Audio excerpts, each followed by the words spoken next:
சரி, அப்ப என்ன பண்ணலாம்? அப்பா வராம இத சாப்பிடவும் முடியாது. அதெல்லாம் ஒண்ணும் இல்லம்மா. அவருக்காக நீங்க வேணா சாப்பிடாம இருங்க. நாங்க எதுக்கு சாப்பிடாம இருக்கணும்? கொஞ்சம் நாங்க சும்மா சாப்பிட இரு, ஷின்சான். போறோமா? நான் ஏதாவது தப்பா சொல்லிட்டேனா? சரி, இத நம்ம ஃப்ரிட்ஜ்லயே வைக்கலாம். ஆனா ஃப்ரிட்ஜ க்ளீன் பண்றதுக்கு எனக்கு ஹெல்ப் பண்றியா ஷின்சான்?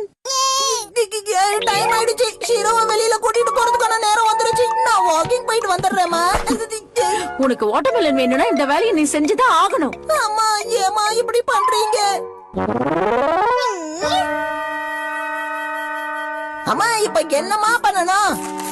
எல்லா பொருளோட எக்ஸ்பைரி டேட் பார்த்து அது வரிசையா அடுக்கி வச்சா எனக்கு அதுவே போதும். Pudding pudding. அத தொடாத. முதல்ல நான் சொன்ன வேலையை நீ செய். இப்ப என்ன பண்ணணும்?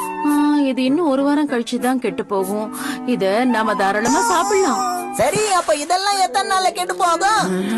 சரி, இல்லன்னா வேண்டாம். இதெல்லாம் சாப்பிடவே கூடாது. நீ எனக்கு பொருள்